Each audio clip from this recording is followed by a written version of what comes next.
Good afternoon and welcome to BizTech's Asian Midday Market Watch, powered from today by Austral Asset Management out of Singapore. It's the 16th of January and our guest today is Vishnu Varathan, Head of Economics and Strategy at Mizuho Bank coming out of Singapore. Vishnu, as always, great to have you on the show.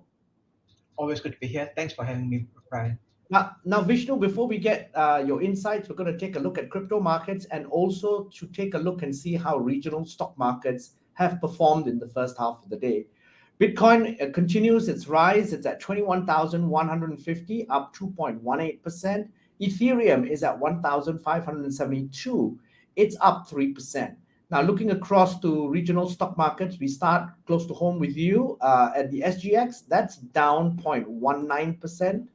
Bursa Malaysia is down 0.21%. Shanghai is up 1.44%. The ASX All Ordinaries is up 0.84%. The Nikkei is down 1.24%.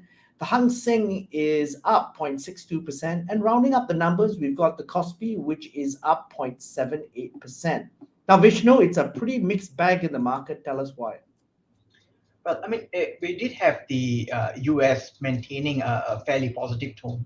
And markets have also been on a very strong risk-on rally for most of this year. So, if you look at how high yield has performed, US high yield has returned over 3% from just year to date.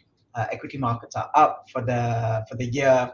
You've got currencies that have gained tremendously against the dollar. So the dollar has scaled back. So on every count, markets have just loaded up on the risk trade on two premises. One was the Fed pivot. No matter what data they get, they cut it up and they say, look, the Fed is going to pause sooner rather than later. Perhaps they will start cutting. So that's one positive angle. The other is the China positive. The reopening story, of course, has got a lot of legs. And in fact, the tourism aspect of it is seeing a lot of the tourism-dependent countries rallying with it. There's also the aspect of the China stimulus, and so you've seen Chinese equities picking up quite a bit, Chinese assets as a whole. In fact, the Chinese high yield space can no longer be considered exceptionally cheap anymore. So that's the grounds. And against that backdrop, as we are heading into the long Lunar New Year holidays and unsure about how and if the mood might shift, and there might be some reconsiderations, it does make sense that markets start getting cautious, perhaps not holding on to too much risk as they look ahead towards the break for the Lunar New Year. So that could really, I think, cause some distortions this week. Overall, we think the positive sentiments will remain in place, but maybe excessive risk-taking may not be the flavor or may not be the preferred positioning going into the Lunar New Year holidays.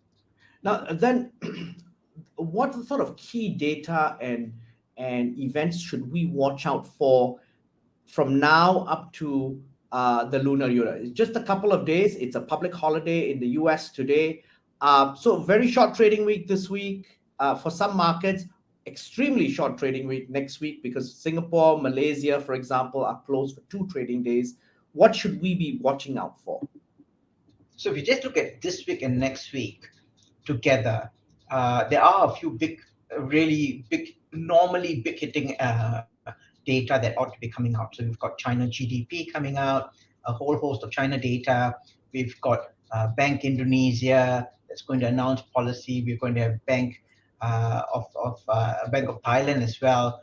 And so you don't have a shortage of data points, but there are two things about it. One is we think this week China GDP will come out as perhaps a negative surprise. It's going to come out potentially with less than 2% growth, which is in essence for China, it's not even growth. It's actually a proper contraction, or if you feel like a proper recession. And that means that the full year growth could be less than 3%.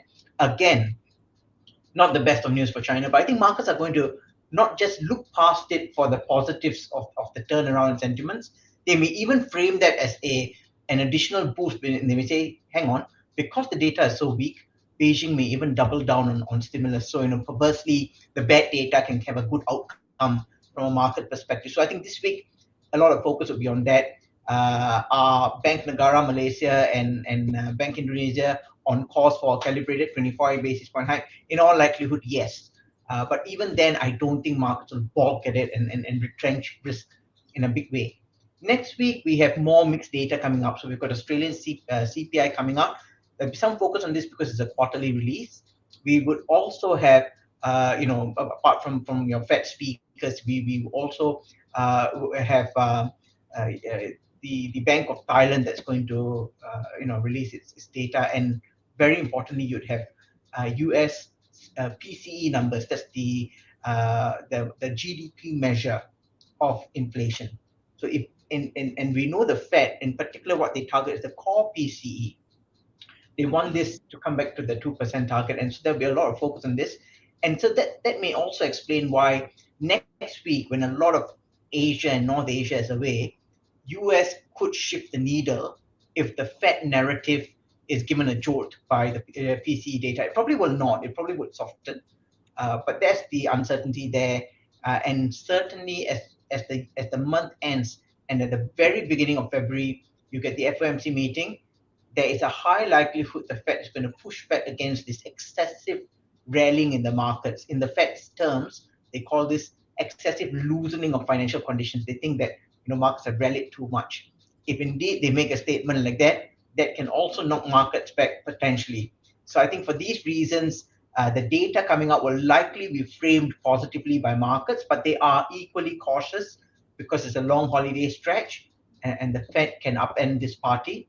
So for those reasons, I think markets will be somewhat cautious. One other thing that markets may look out for that's not a proper data release are signs of COVID outbreak worsening over the Chinese New Year travel, where you'll see record traveling in China. So these are things that we might want to keep a lookout for, even if they're not, so to speak, in the headlines.